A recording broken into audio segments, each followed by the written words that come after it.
Román Navarro Fallas, soy profesor de Derecho Constitucional, soy de Costa Rica. Soy Alberto Pérez Dayán, ministro de la Segunda Sala de la Suprema Corte de Justicia de la Nación, la cual presido.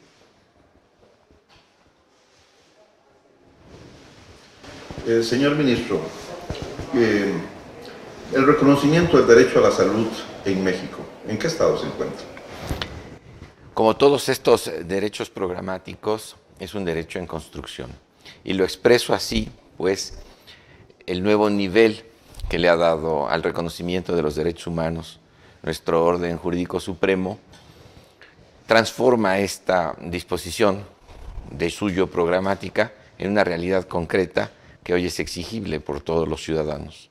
De suerte que cuando esta materia tan delicada encuentra alguna deficiencia, los instrumentos de control legal y constitucional permiten asegurar a todo aquel ciudadano quien se vea afectado con un tema de salud, recurrir a las instancias jurisdiccionales a efecto de que esto resulte una realidad. La reciente reforma constitucional del 2013, 2011, ha venido a fortalecer también el derecho a la salud, la tutela y la protección del derecho a la salud. Sin duda, grandemente. Hasta antes de 2011, como informé en la participación anterior, era un derecho eminentemente programático, un derecho administrativo que regía respecto de las instituciones de salud pública, sin establecer derechos en lo particular que pudieran ser exigidos de manera concreta por los usuarios. Sin embargo, al abrir este conocimiento y protección a través de los medios jurisdiccionales a lo que reconocemos hoy como un interés legítimo a un mejor nivel de salud, las instituciones encargadas de impartir justicia han precisamente respondido en esa medida y han hecho una concreción específica de estos temas genéricos hasta llevarlos y aterrizarlos a cada caso en particular, exigiendo lo que si bien antes no se tenía como un derecho concreto, pero sí una aspiración a una realidad, obligando a que este servicio de salud se entregue en las mejores condiciones, como lo establece la voluntad del pueblo mexicano a través de su Carta Superior.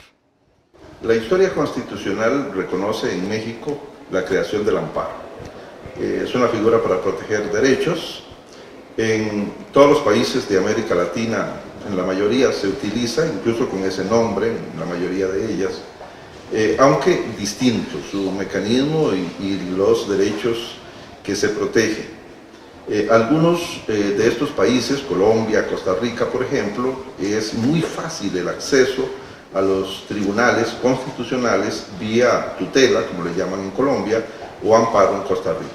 ¿Usted considera que el amparo mexicano, en su versión actual, es y continúa siendo un medio idóneo para proteger los derechos, en este caso el derecho a la salud de todos los mexicanos? Desde luego que es el instrumento fundamental con el cual se puede asegurar la regularidad jurídica y el acceso efectivo a todos los ciudadanos a efecto de que puedan gozar de este tipo de prerrogativas. Y es que es este mecanismo el que obliga a la autoridad, cuando ha desconocido un derecho de esta naturaleza, a constreñirlo a entregar este tipo de servicio y a satisfacer la necesidad. No se diga sobre cualquier tipo de derecho, fundamentalmente en los derechos que tienden a mejorar la vida, como lo es el derecho a la salud, que en este caso se convierte en una prerrogativa fundamental que no puede tener ningún olvido. Don Alberto, tengo entendido que la sección que usted preside dictó una sentencia también reciente, me parece que era el número 350. Me llamó muchísimo la atención que, si mal no recuerdo, ustedes no sustituyen allí a la administración, sino que le ordenan hacer la evaluación de esta tecnología sanitaria. Me gustaría muchísimo que se refiera a esa sentencia. Es cierta la referencia. El caso culminó con una decisión del máximo tribunal de nuestro país a propósito de una demanda de carácter, insistiría yo, dramático.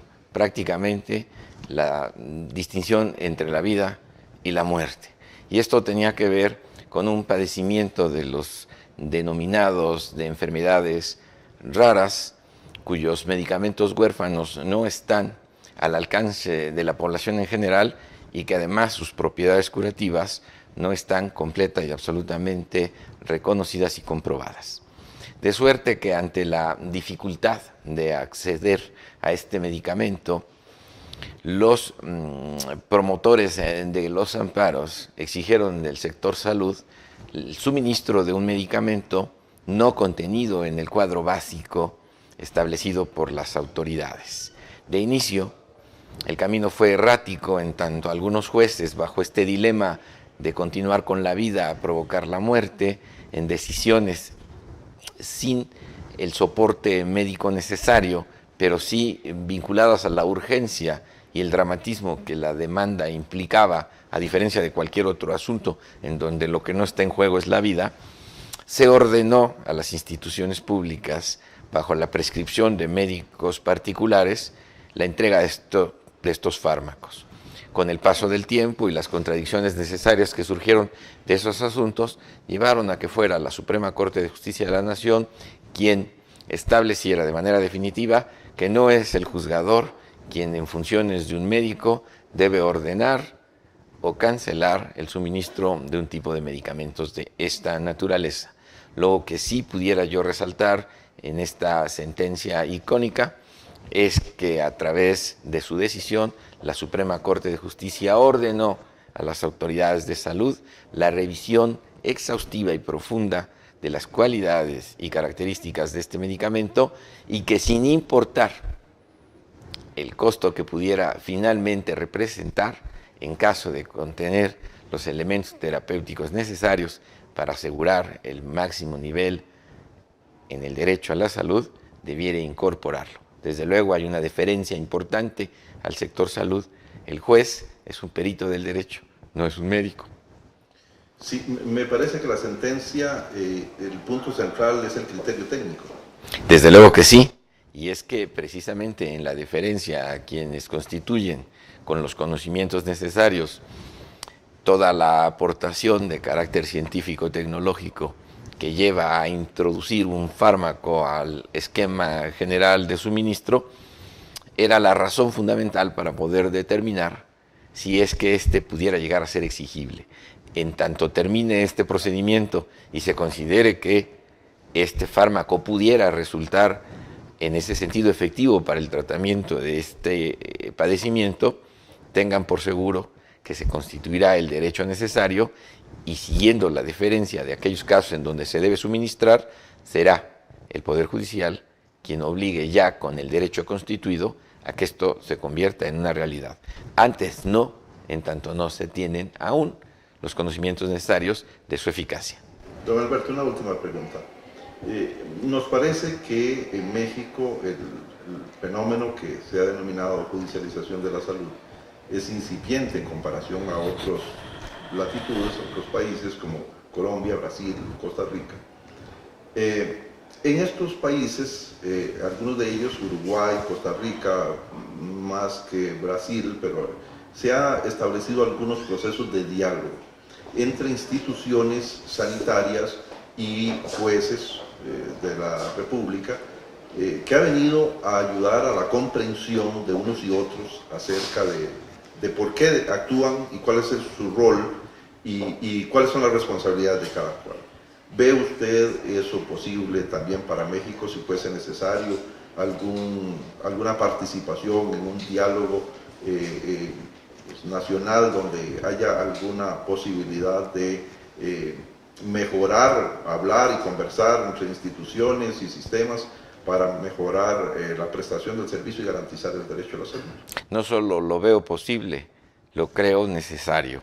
Este intercambio de información no significa ningún demérito a la autonomía de la judicatura.